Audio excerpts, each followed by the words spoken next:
Salam alaikum wa rahmatullahi ta'ala wa barakatuh. Marhaban. Bienvenue dans cette nouvelle lecture audio en direct, toujours avec l'ouvrage intitulé La sociologie entre nature et culture de Hélène Charron. Cette fois-ci, je vais lire le chapitre 2. Chapitre 2. La naissance des sciences sociales françaises, les ruptures et les continuités 1890-1913. Lorsque Durkheim s'impose comme le principal représentant de la sociologie française, autour de la Première Guerre mondiale, le champ des sciences sociales est déjà occupé depuis plusieurs décennies par un ensemble d'acteurs et d'institutions provenant de différents milieux et disciplines qui revendiquent la légitimité de leur approche d'études du social dans une concurrence assez vive pour leur implantation dans l'université, les institutions privées et même au sein de l'État. L'histoire de la sociologie française de cette période a souvent été proposée comme une suite d'essais plus ou moins heureux qui culminent avec Durkheim. Sans remettre en cause ses contributions majeures, il faut reconnaître que dans ce portrait, les apports de ses collaborateurs, mais encore davantage celles de ses concurrents, sont négligés et minimisés.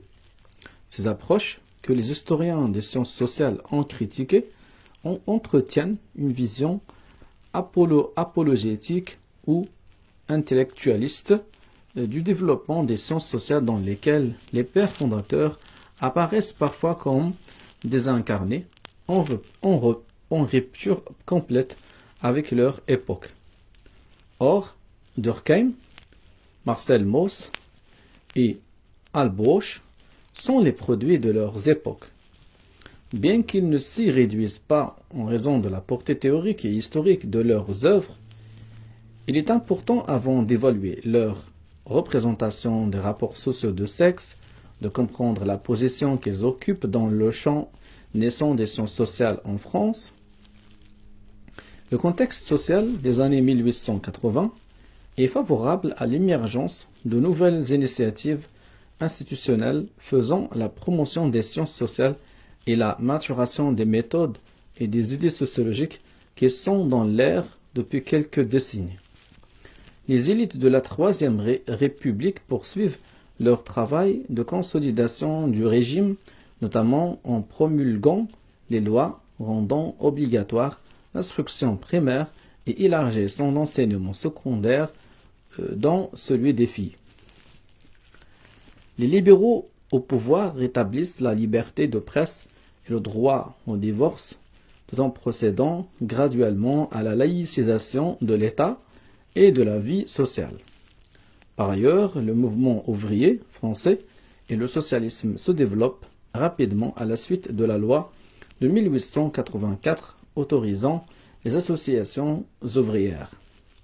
La pauvreté persistante rend évidente l'inefficacité de la philanthropie et donne une nouvelle crédibilité aux économistes sociaux qui posent un regard critique sur l'industrialisation et prônent des mesures réformistes visant la stabilité et la paix sociale, voire la coopération des classes.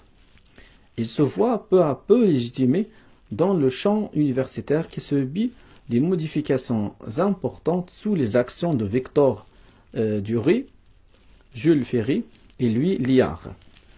Même au sein de l'État, la question sociale est étudiée de plus en plus systématiquement. C'est dans ce contexte où la sociologie devient une mode que les nouvelles sciences sociales amorcent leur institutionnalisation dans le cadre universitaire et la poursuivent dans le cadre extra-universitaire des écoles libres, des institutions privées et de l'État.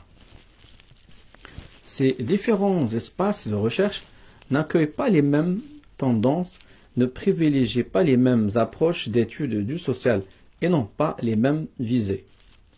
Ils occupent des positions concurrentes, parfois complémentaires, dans le champ naissant des sciences sociales qui est dominé à la veille de la Première Guerre mondiale par les représentants universitaires. Bien que les enquêtes publiques se multiplient et se raffinent durant cette période, notamment grâce au travail de l'Office du travail et à l'organisation des services de statistiques sociales, nous présenterons uniquement les initiatives intellectuelles qui visent d'abord une certaine forme d'indépendance vis-à-vis de l'État, que ce soit dans le cadre des institutions privées ou de la structure universitaire. L'héritage, le plaisien et l'économie sociale. Quand on dit l'héritage, le plaisien, ça veut dire l'héritage de Frédéric Lepley, le sociologue Frédéric Lepley.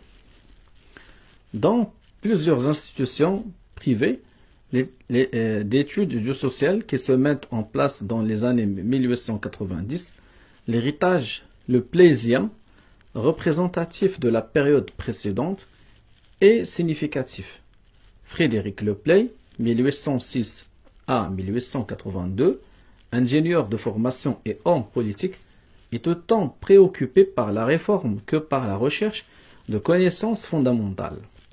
Malgré ses liens avec les milieux catholiques conservateurs, qui ont jusqu'à un certain point nui à la postérité de ses travaux, il bénéficie depuis une vingtaine d'années d'une meilleure presse qui met en évidence le fait qu'il est le premier à tenter de fonder un modèle laïque d'action sociale appuyé sur une méthode inductive d'analyse du social. Son hypothèse centrale est que l'on peut comprendre la société en l'étudiant systématiquement à l'échelle microsociale par la famille ouvrière au sens large, en adoptant une méthode d'observation directe et d'analyse comparative, monographie de famille, et en utilisant des techniques combinant le qualitatif et le quantitatif budget de famille. Encourageant les initiatives privées, Frédéric Lepley ne cherche pas à se faire reconnaître par les institutions officielles de recherche et d'enseignement. Il fonde plutôt la Société internationale des études pratiques d'économie sociale, appelée plus couramment la Société d'économie sociale, en 1856. Cette institution doit former des observateurs et introduire dans ce genre de recherche une méthode commune qui les rende comparables et une exactitude qui en recommande les résultats à l'attention publique. Il existe toutefois des divergences entre les continuateurs sur l'importance relative à donner à la recherche sociologique et à l'action et sur la possibilité ou non de réviser la méthode de Lepley, qui conduise à une scission en 1885.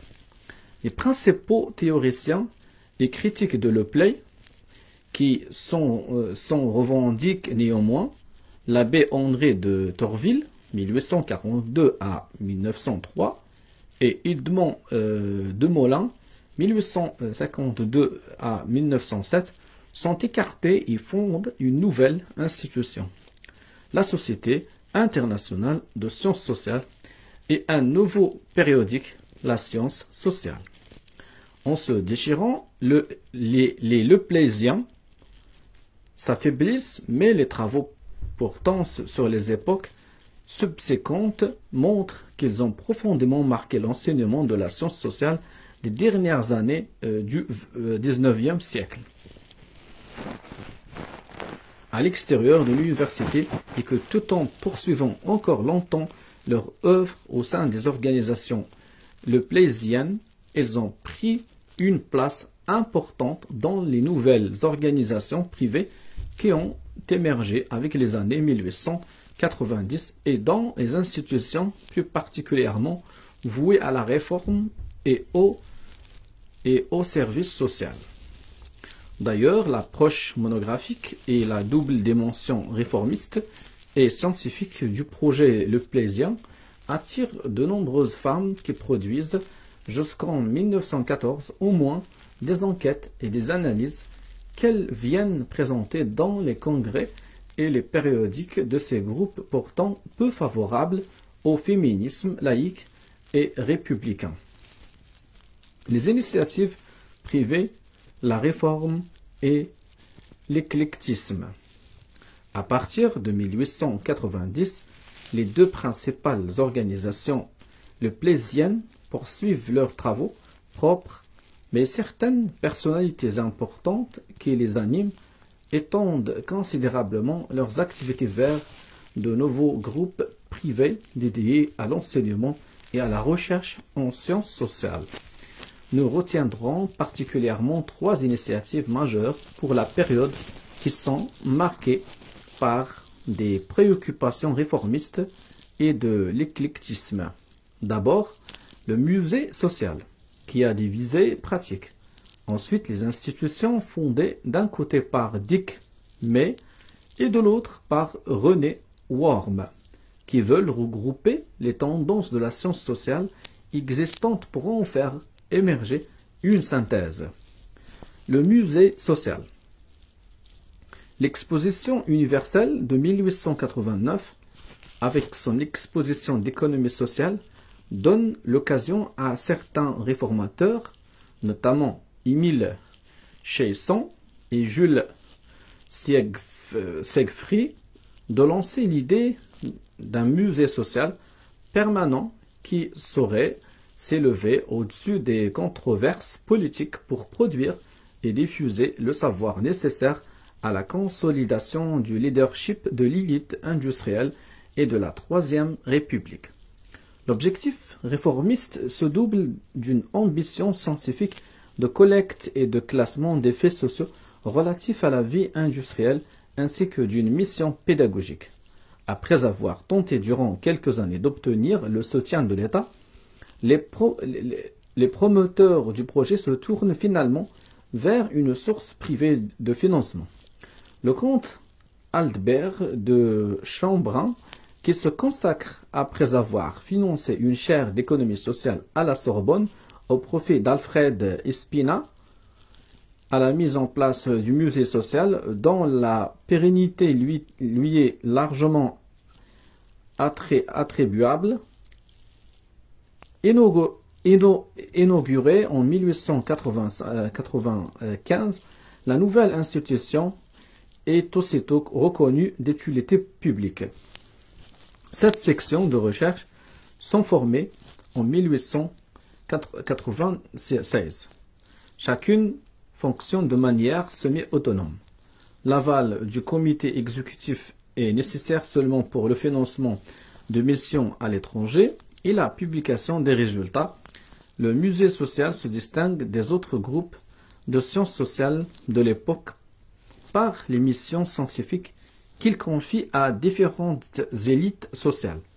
Bien que les femmes ne soient pas admises comme membres du musée avant 1916 et encore dans une section spécifiquement féminine, elles réalisent de nombreuses missions pour le compte du musée social entre 1894 et 1914, particulièrement sur le travail salarié féminin et l'enseignement ménager.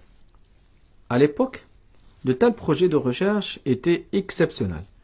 Exceptionnelle aussi la conviction selon laquelle les données statistiques que l'on pouvait habituellement se procurer auprès des organes gouvernementaux ne suffisaient pas. Le musée a également des collaborateurs salariés dans environ 25 pays qui tiennent ses membres informés de la situation économique et sociale locale. Les individus qui se trouvent au musée social appartiennent à des milieux et à des professions assez diversifiées. Beaucoup plus que le portrait des directeurs qui appartiennent à l'élite républicaine conservatrice et au patronage industriel ne le laisse entrevoir. En plus des disciples de Lepley, qui sont assez nombreux et qu'il importe de distinguer partiellement des catholiques sociaux, qui sont aussi représentés au musée social par Georges Blondel et Raoul G., de nombreux membres appartiennent plutôt au protestantisme social, comme Jules Siegfried. D'anciens monarchistes d'origine aristocrate ou bourgeoise côtoient des républicains conservateurs modérés et des républicains radicaux. Les principaux exclus sont les représentants ouvriers et les socialistes, dont seul un petit nombre appartenant aux factions réformistes réussit à se faire une place. Malgré la neutralité politique affichée avec conviction et la rhétorique de l'objectivité scientifique, l'orientation idéologique générale des travaux du musée social est limpide. Pour les libéraux conservateurs du musée, le socialisme est d'abord un outil rhétorique servant à discréditer l'attitude trop interventionniste de l'État, qualifiée de socialisme d'État, de l'État, ou bien d'État. La doctrine du solidarisme développée par Léon Bourgeois dans Essai d'une philosophie de la solidarité 1902 est largement répandue dans les milieux réformateurs laïcs qui prônent la collaboration des classes.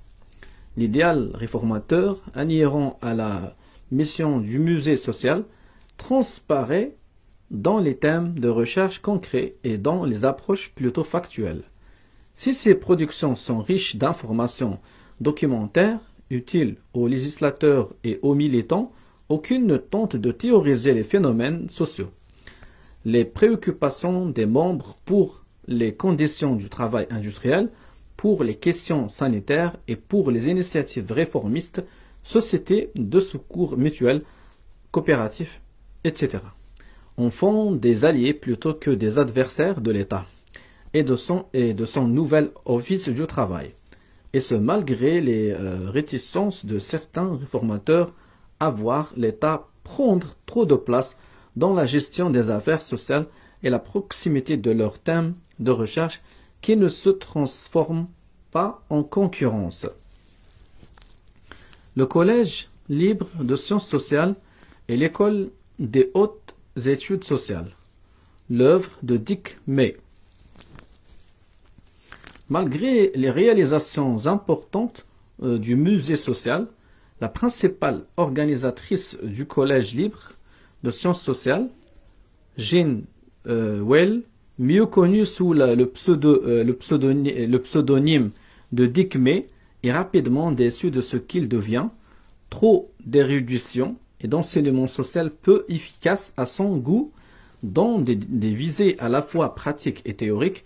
Le Collège libre des sciences sociales ouvre ses portes en 1895 et accueille dès les premières années des étudiants venant assister aux cours de nombreux universitaires, mais aussi de Pierre de Maroussem, le plaisien spécialiste de la méthode monographique, d'Arthur Fontaine, statistique, et de Jacques Bertillon, démographie. Comme complément à leur formation à l'Université de Paris, à l'école normale, aux Chartes, à l'Institut catholique, à l'école coloniale, à l'école libre des sciences politiques ou à l'Institut Thiers. Il faut noter la diversité socio-professionnelle des professeurs qui ne sont pas tous des universitaires. Quelques femmes, comme Marguerite Solé d'Arquet et Jeanne de Maguret, connues dans les milieux réformistes et féministes, se joignent aussi à l'équipe de professeurs du collège dès sa fondation. Organisatrice de grande envergure, Dick May est de nouveau insatisfaite de l'orientation que prend le Collège libre des sciences sociales. Trop théoriciste à son goût et trop imprégné de philosophie kantienne, s'offrant d'une organisation défectueuse, marquée en outre par l'affaire Dreyfus qui avait souligné l'existence d'une crise morale minant la société française depuis plusieurs années. En 1899, elle se lance donc dans un nouveau projet qui En 1899, elle se lance, ça veut dire Dick May, elle va se lancer dans un nouveau projet. Elle se lance donc dans un nouveau projet qui intégrerait mieux ses idéaux politiques dreyfusards et qui se tournerait vers des objectifs plus pratiques, sans se fermer complètement aux études théoriques. Elle fusionne alors l'école indépendante de morale, l'école de journalisme et l'école sociale qui deviennent des sections de l'école des hautes études sociales, laquelle ouvre ses portes en 1900. L'institution est reconnue presque immédiatement par l'État, qui lui accorde des subsides pour fonctionner et elle attire des chercheurs sérieux qui contribuent à sa réputation et à sa popularité.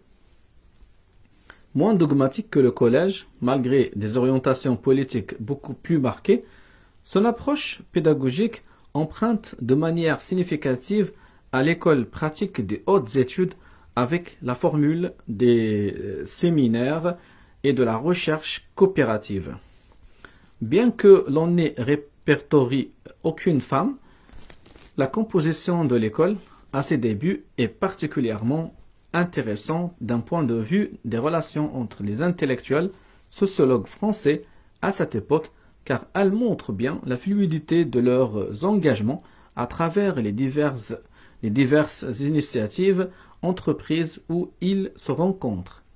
Durkheim et certains durkheimiens y collaborent quelques années avant de cesser leurs enseignements qui seront par la suite assurés par René Worm.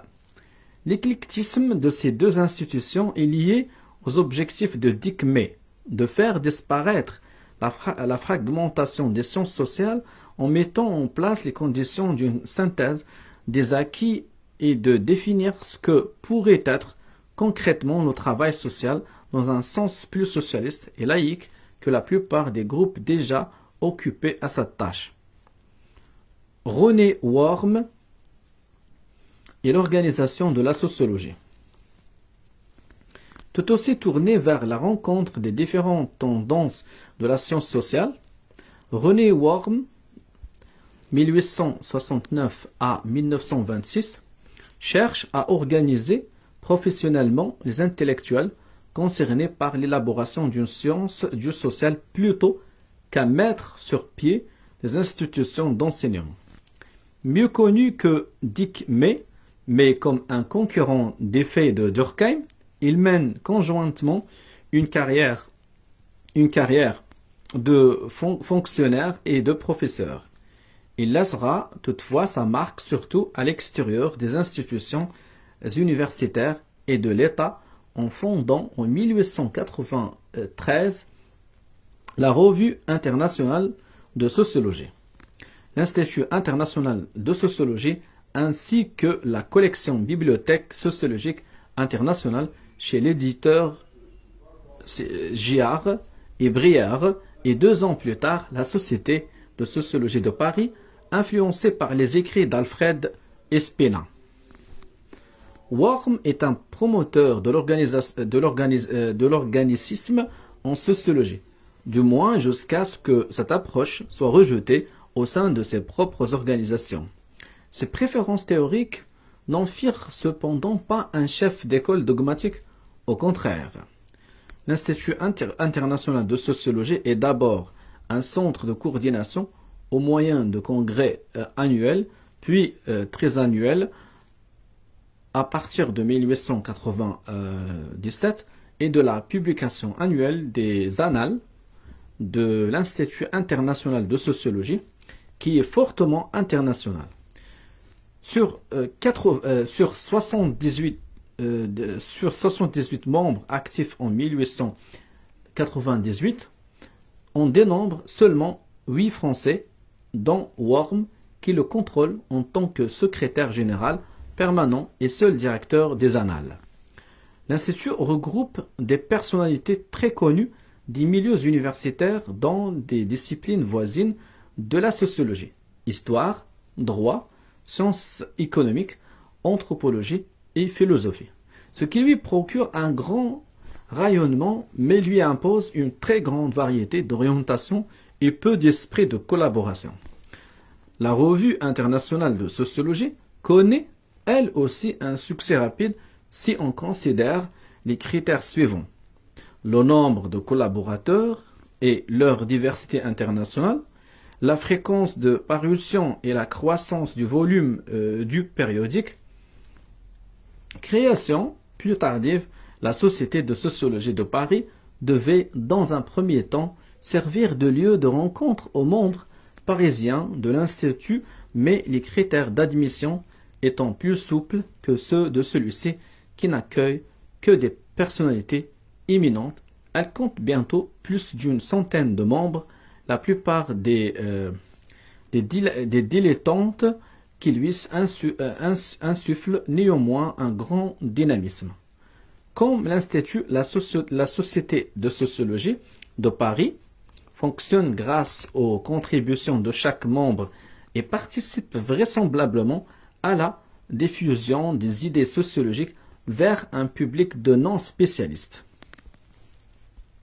On y observe d'ailleurs une activité intellectuelle féminine diversifiée de diplômés et de non-diplômés qui participent aux séances publiques ou écrivent de courts articles pour la Revue internationale de sociologie.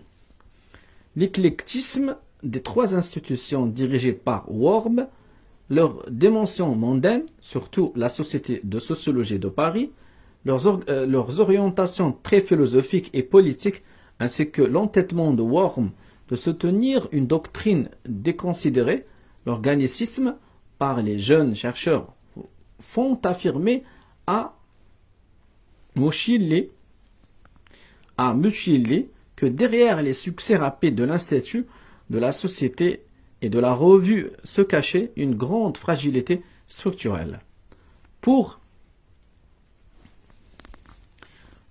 Gégé,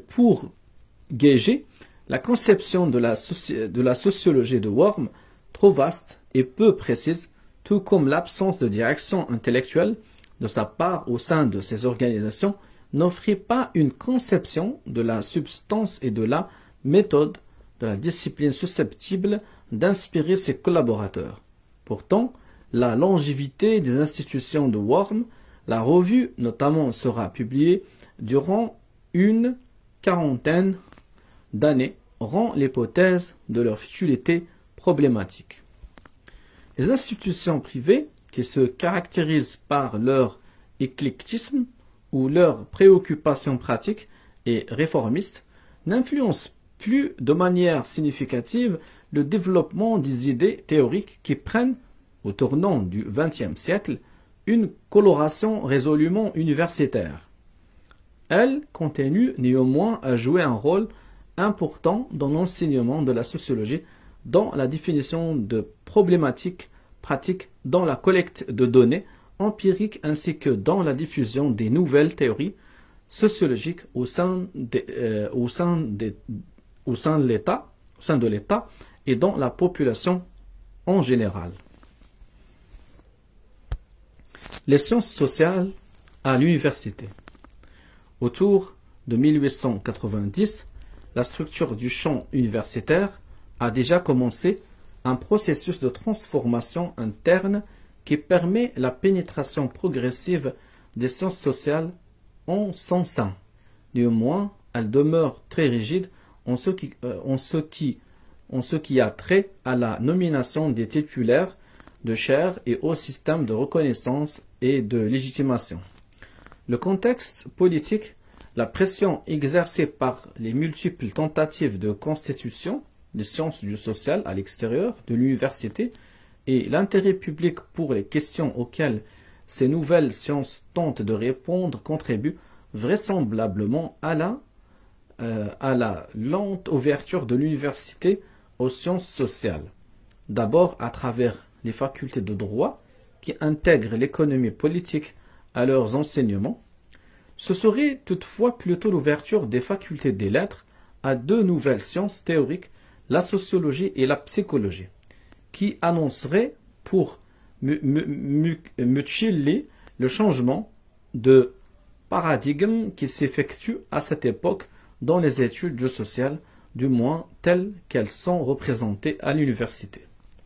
Durkheim n'est pas le seul à revendiquer le monopole de l'approche sociologique légitime dans le champ universitaire à la fin du XIXe siècle en France. René Worm est lui-même le promoteur de programmes de sociologie dans les facultés de droit et Gabriel Tarde occupe une position avantageuse au Collège de France pour faire valoir ses théories de psychologie sociale, son interpsychologie. Dès la parution des lois de limitation en 1890, Gabriel Tarde remporte d'ailleurs de nombreux succès tant en France qu'à l'étranger. Néanmoins, Durkheim et ses collaborateurs occupent assez rapidement une place prédominante dans le champ sociologique puis dans le champ de l'enseignement supérieur. Muschilli dégage deux séries de raisons. D'abord, le caractère programmatique du travail intellectuel de Durkheim, qui inspire de multiples nouvelles recherches subséquentes, contrairement à la théorie de l'imitation de Tarde, qui apparaît comme un système fermé. Ensuite, la capacité de Durkheim à faire école et ainsi démultiplier sa présence dans le champ intellectuel, notamment après l'affaire Dreyfus, qui aurait été un puissant facteur de cohésion de l'équipe. Dès son agrégation de philosophie, Durkheim s'oriente résolument vers la sociologie lorsqu'il décide de préparer une thèse de doctorat sur les rapports entre l'individu et la solidarité sociale, qui sera publiée sous le titre de la division du travail social. Sa lecture de Kant, Saint-Simon, Spina, Fouet et surtout Spencer, ainsi que son voyage d'études en Allemagne, sont décisifs dans la formulation de sa sociologie comme une critique de l'économie politique et de l'individualisme. La critique du déterminisme biologique est une autre dimension de son travail qui traverse toute son œuvre et qui le positionne clairement en opposition avec les anthropologues, les criminologues et les organicistes autour de Worm. Croyant que les facteurs sociaux sont premiers, il s'attache à relativiser le rôle de l'hérédité dans les comportements sociaux à travers ses travaux sur le crime, le suicide, la division du travail, la famille et les sociétés primitives ou sur l'évolution sociale de l'humanité. Quand Durkheim publie ses premiers volumes dans les années 1890, il suscite immédiatement plusieurs réactions, tant flatteuses que critiques. Il doit attendre jusqu'en 1906 avant d'occuper la chaire de pédagogie de Ferdinand Buisson à la Sorbonne. Bien avant ce moment, il avait déjà commencé à organiser un groupe de jeunes agrégés, la plupart diplômés de l'école normale supérieure de la rue d'Ulm, autour d'un de ses projets les plus importants, la publication de l'année sociologique à partir de 1896. Plutôt que de fonder une organisation professionnelle, à l'instar de Worm, pour consolider sa position, il mit en place un périodique très critique envers les approches concurrentes, rigoureux dans sa recension bibliographique des travaux pertinents à la construction de sa conception de la sociologie. Les Durkheimiens occupent la plupart des secteurs de recherche sur la société, histoire, droit, philosophie, ethnologie et économie, et entretiennent quelques alliances avec des institutions non immédiatement concurrentes.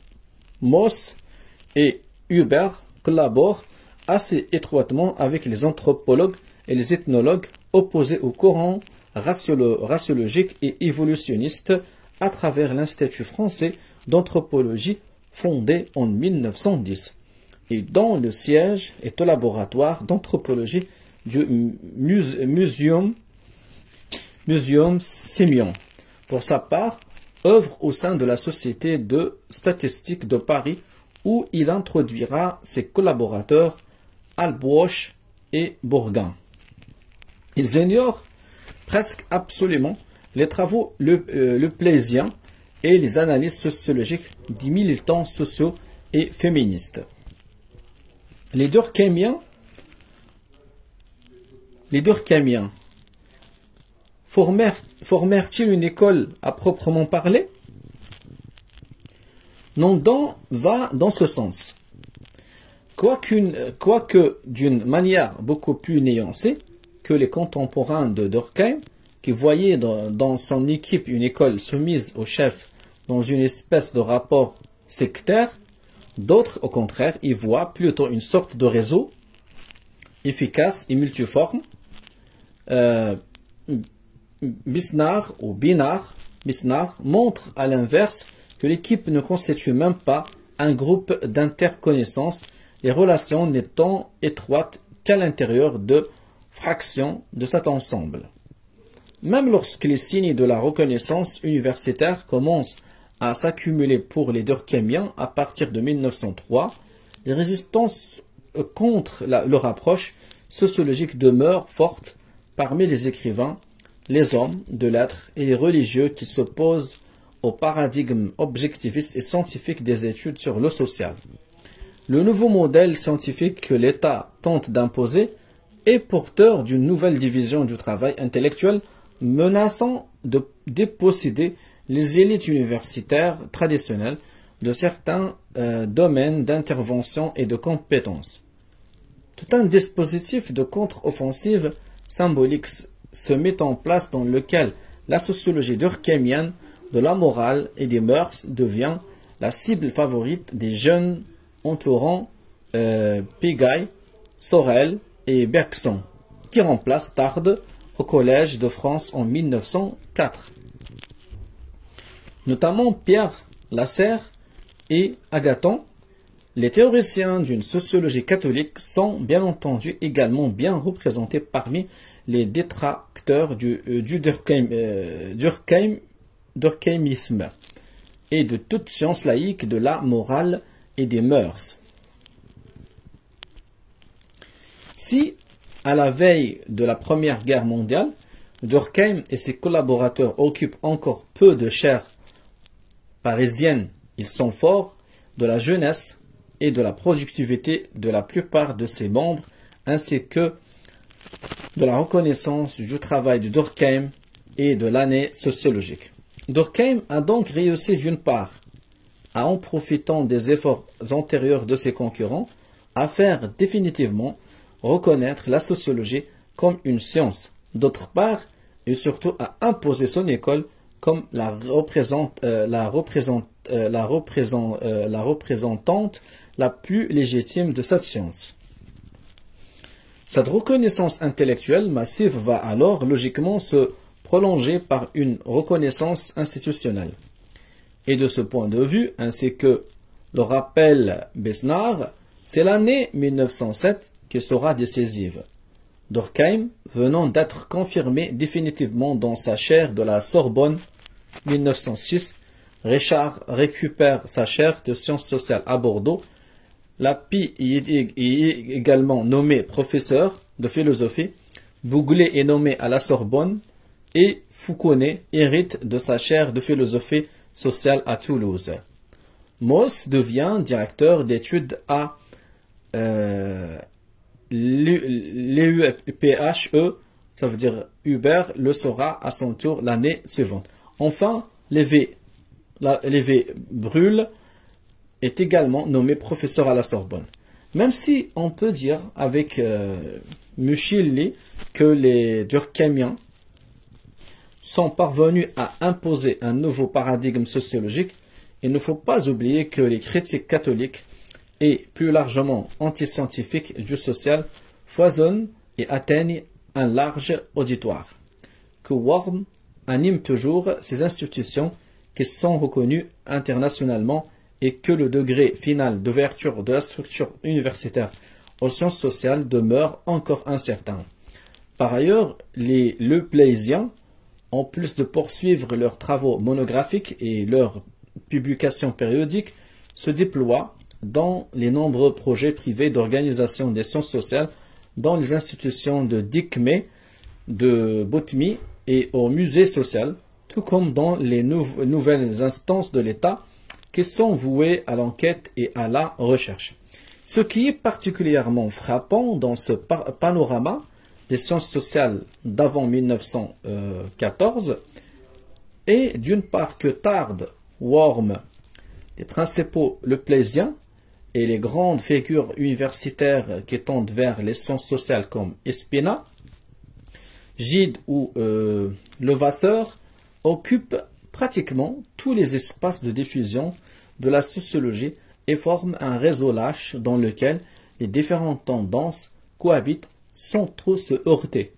D'autre part, plutôt que s'inscrire dans les lieux déjà existants, les Durkheimiens cherchent à se définir une autre place où ils construisent leurs propositions épistémologiques, méthodologiques et théoriques, et à partir desquelles ils opposent des critiques à l'ensemble des autres groupes qui fonctionnent un peu main dans la main, malgré les tensions et les divergences qui ponctuent leurs histoires spécifiques. Contrairement à plusieurs concurrents, Durkheim ne s'intéresse tout simplement pas aux travaux d'enquête et de théorisation sociologique des femmes de son époque. Les cadres disciplinaires qu'il construit avec ses collaborateurs s'appuient donc presque uniquement sur les travaux masculins et constituent des perspectives socio-historiques androcentriques. En dépit de leur charge très puissante contre les approches biologisantes et naturalistes de certains de leurs concurrents, il faut voir que les Durkheimiens n'abandonnent pas, contrairement aux affirmations de plusieurs auteurs, tout schéma d'explication évolutionniste qu'ils réorganisent et nomment autrement, et dont l'analyse des représentations des rapports sociaux de sexe nous permet de prendre en partie la mesure. Une sociologie évolutionniste et naturaliste. Alors, une sociologie évolutionniste et naturaliste. L'opposition nature-culture que l'on trouve notamment dans l'œuvre de Durkheim fait partie des dichotomies fondamentales de la pensée occidentale qui ont été revisitées de manière critique par la théorie féministe contemporaine. De tout temps, la nature a été invoquée pour justifier l'hiérarchie sociale. Celles et ceux qui combattent ces dernières ont amorcé, surtout dans la deuxième partie du XXe siècle, un processus d'analyse et de déconstruction des arguments naturalistes. Lorsqu'on scrute de plus près la sociologie française du début du XXe siècle et l'historiographie la concernant, la réflexion sur le naturalisme prend une importance particulière. Comme nous l'avons déjà indiqué, le savoir sociologique, naissant particulièrement celui des Durkheimiens, tire une part de son originalité et de sa force de sa dissociation avec les analyses ouvertement biologisantes, notamment celle de l'école de criminologie italienne de Lombroso, et de sa prétention à étudier les faits sociaux comme des choses.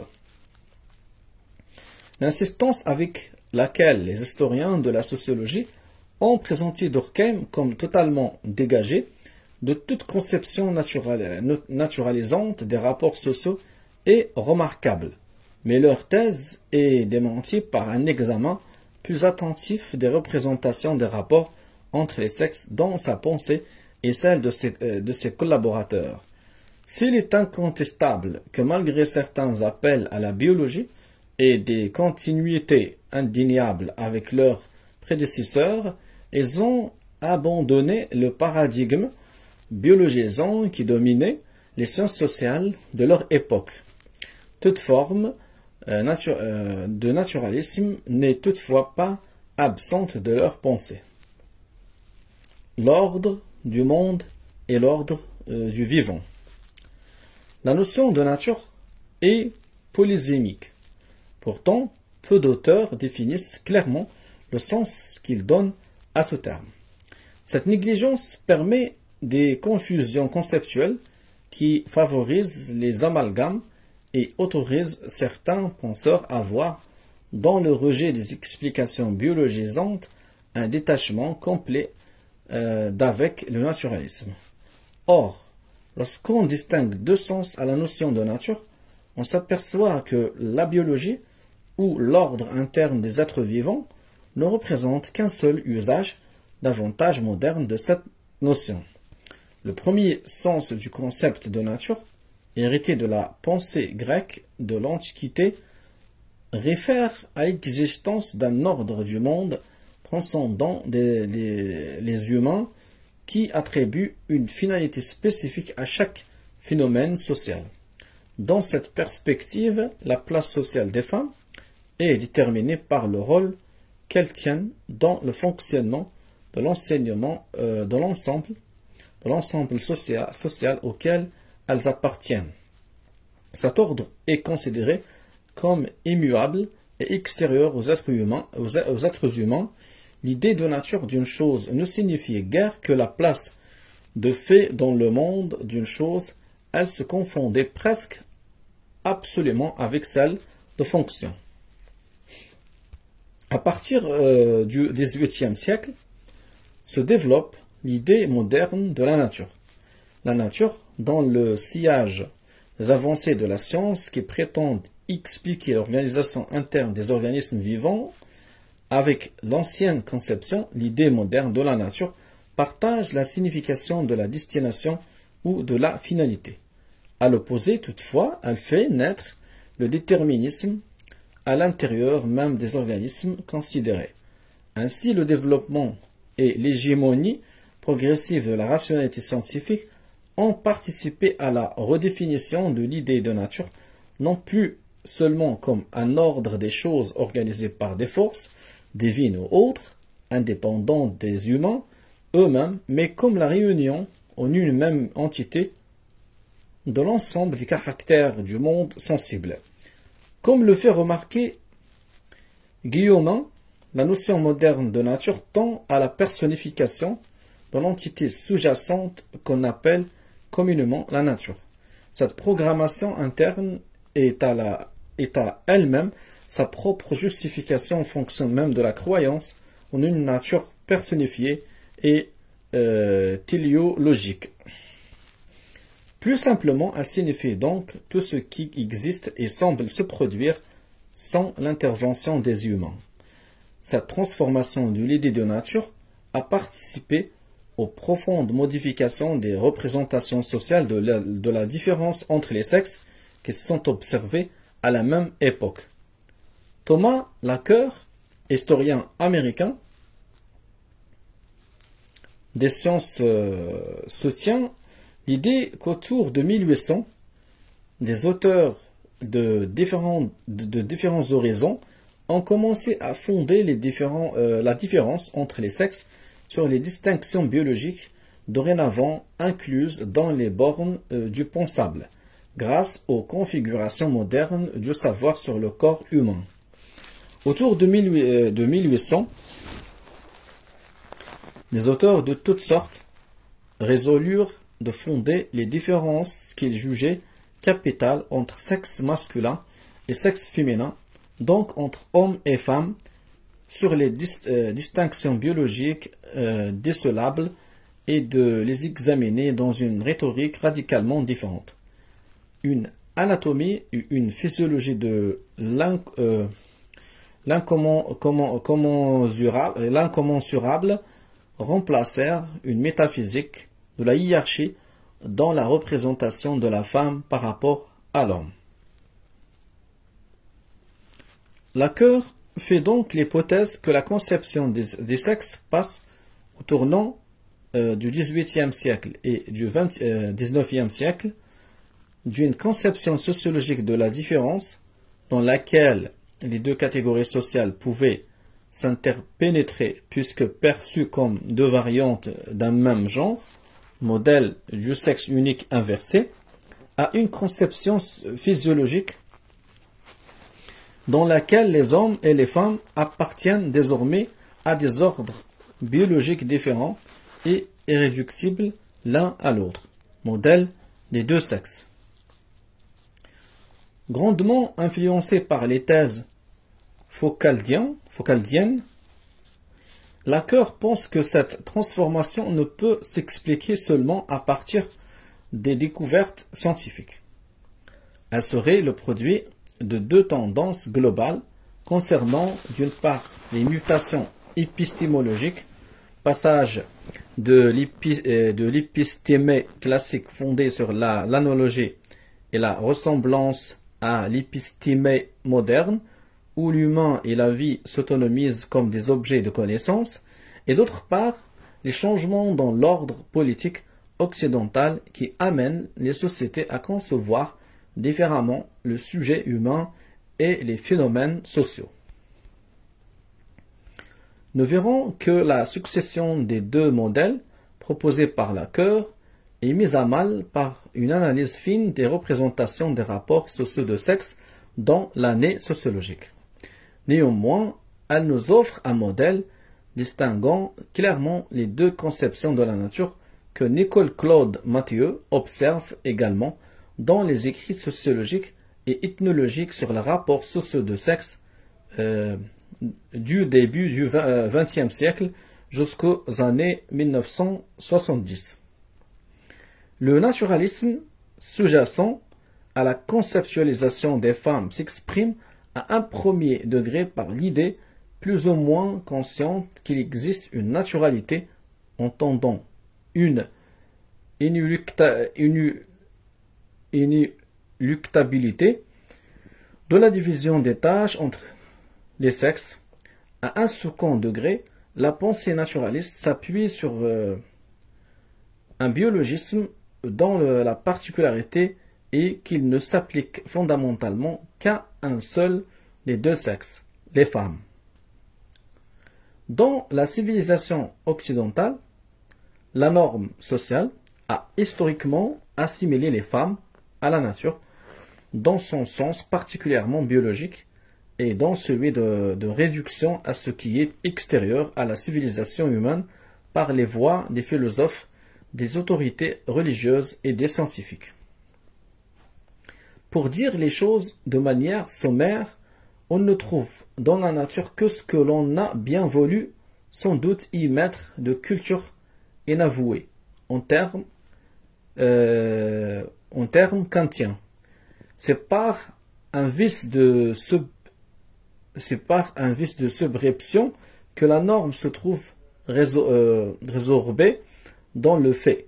Norme et fait, impératif et indicatif, valeur et réalité sont autant de couples d'opposés où peut s'exprimer dans le registre axiologique la relation de la nature et à la culture. La relation de la nature à la culture.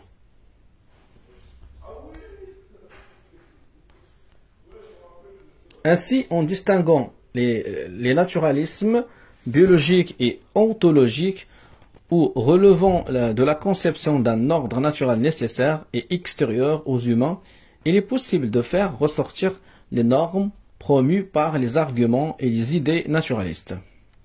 L'évolutionnisme social de Durkheim. L'évolutionnisme social est une tendance intellectuelle occidentale structurée au XIXe siècle qui recherche et se pose des lois de l'évolution des sociétés humaines. Les découvertes de Charles Darwin et la naissance d'un évolutionnisme biologique ont influencé la pensée sociale et donné une impulsion certaine aux investigations anthropologiques et à la méthode comparative.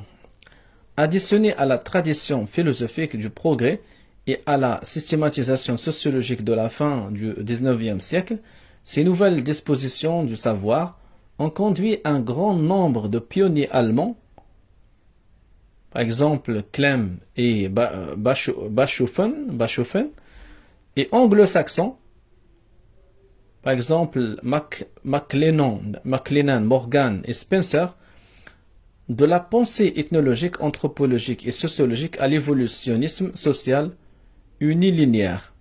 La plupart de ces penseurs étaient encore actifs lors de la fondation de l'année sociologique en 1898, ou faisaient toujours l'objet de discussions et de controverses.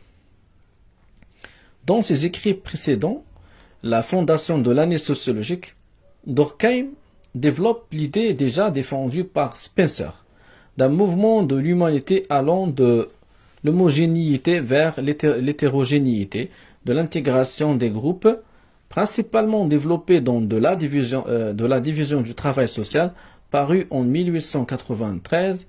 Cette loi fondamentale explique aussi le passage de ce qu'il appelle la solidarité mécanique, fondée sur la ressemblance, vers la solidarité organique, caractérisée par la complémentarité et la spécialisation qui rendent tous les groupes sociaux interdépendants les uns des autres. Ces principes seront de nouveau précisés dans ses recherches sur le suicide. Dans cette optique, les deux sexes seraient d'abord plutôt similaires, tant d'un point de vue historique que logique, physiquement et fonctionnellement, puis se distingueraient progressivement, chacun se spécialisant dans des sphères d'activité spécifiques, publiques et privées, qui les mettraient dans un rapport de dépendance mutuelle. Néanmoins, à mesure que l'intérêt de Durkheim pour la sociologie religieuse et les systèmes de parenté se développe, ses positions changent. Sa conception initiale de l'évolution est contredite dans le premier mémoire du périodique, lorsqu'il défend le principe de la séparation primitive des sexes et donc l'hétérogénéité originelle, expliquée par le tabou du sang qui aurait fait des femmes des êtres sacrés devant être retirés ou isolés du monde profane. La pensée de Durkheim n'est donc pas uniforme de début à la fin de sa carrière.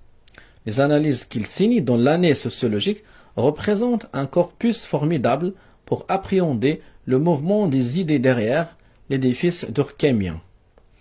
Comme ils le font pour le naturalisme, les historiens de la sociologie s'accordent généralement pour relativiser l'évolutionnisme de Durkheim et de l'école française de sociologie. En France, la sociologie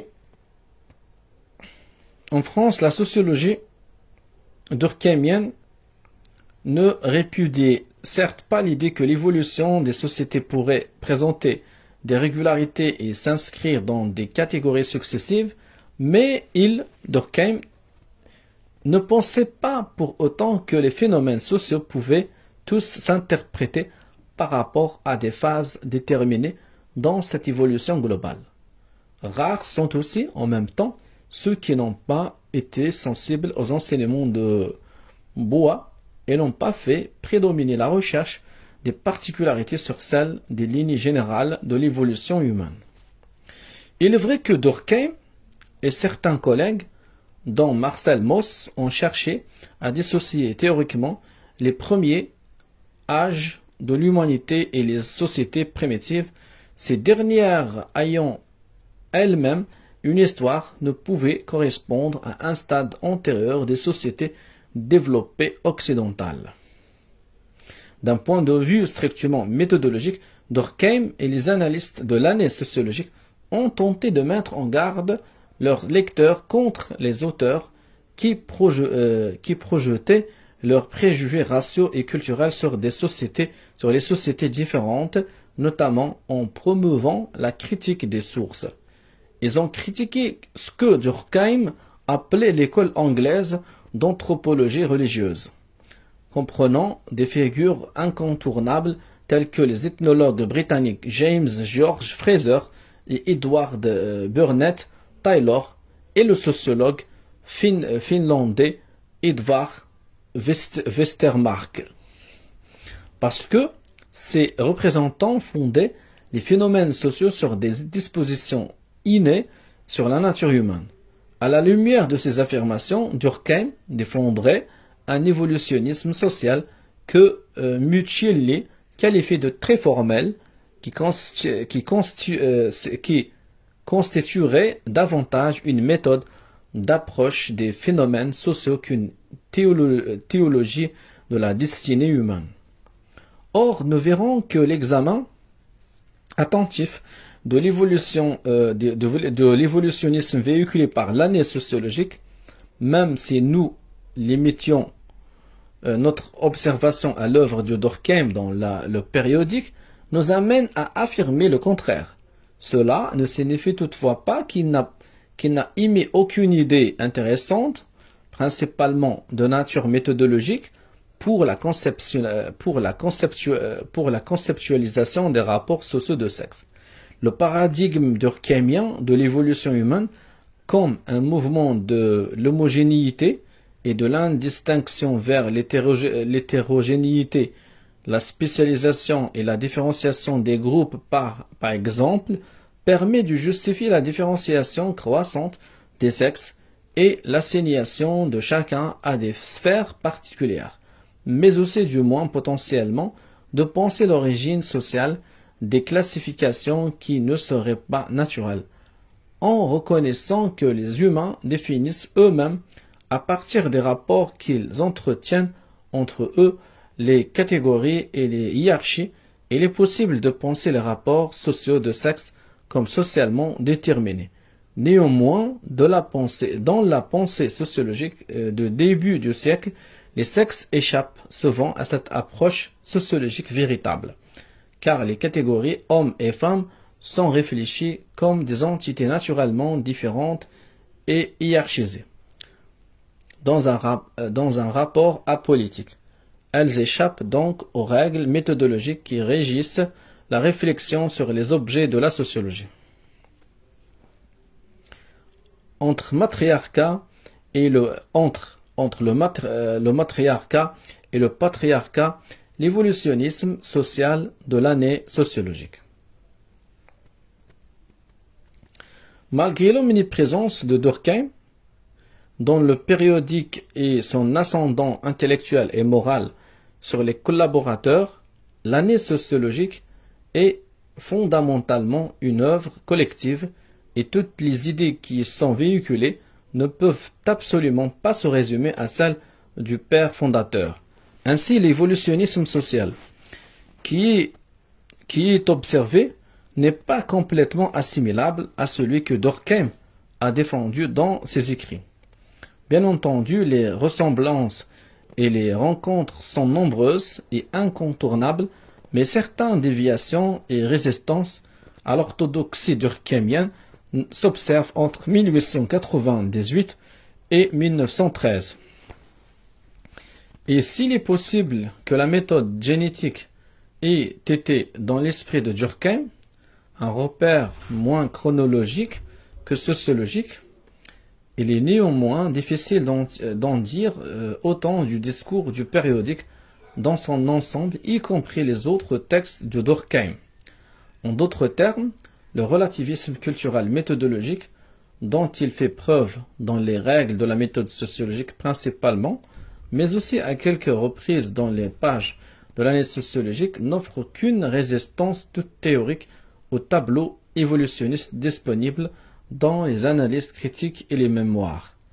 Loin d'être seulement méthodologique, l'évolutionnisme du périodique, celui des œuvres analysées, tout autant que celui des commentaires et des mémoires des analystes eux-mêmes est normatif et prescriptif.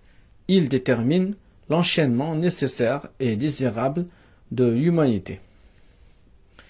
Ce qui ressort principalement de l'ensemble des textes de l'année sociologique, c'est l'échafaudage, brique par brique, d'un modèle d'évolution dont la structure est définie dès les premières années de publication et dont seuls les détails ou les spécificités de chaque catégorie sont discutées, contestées et modifiées dans les années qui suivent.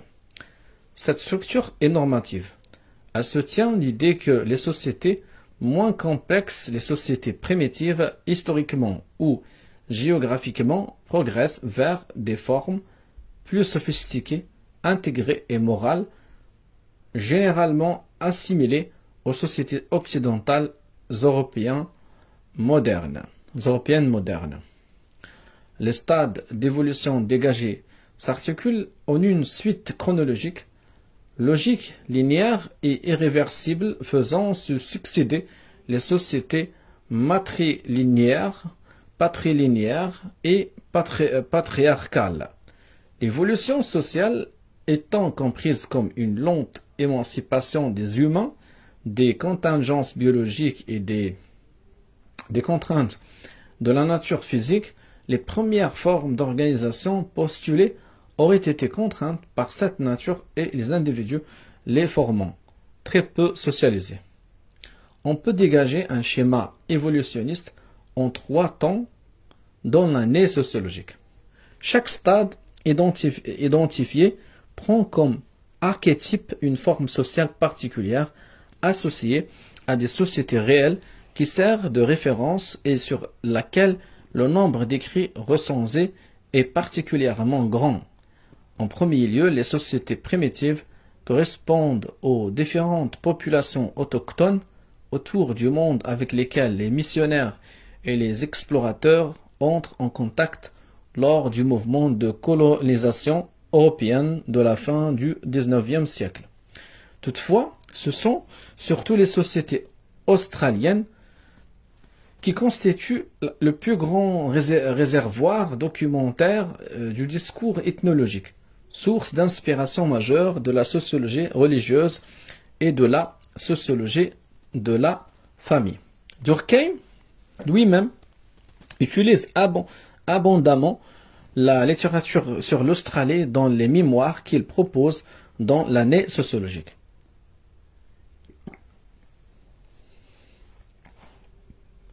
Cette place cruciale dans la définition des sociétés primitives s'explique par le type d'organisation sociale des sociétés australiennes. Terreau exceptionnel pour étudier le passage de la filiation utérine à la filiation amniotique, ou des sociétés matrilinéaires souvent confondues avec les sociétés matriarcales, aux sociétés patrilinéaires souvent confondues avec les sociétés patriarcales. Par extension, c'est l'association des femmes à la nature et des hommes à la culture qui est sous-jacente à l'opposition utérine-amniotique. En deuxième lieu, l'archétype de la famille patriarcale achevée est la Rome antique.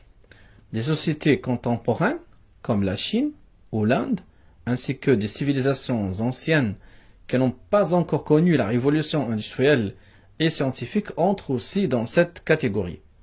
On y voit naître la propriété privée, l'individualisme juridique et la possibilité de tester la distinction entre la sphère privée et la sphère publique à travers le passage du pouvoir des mains du pater familia au père.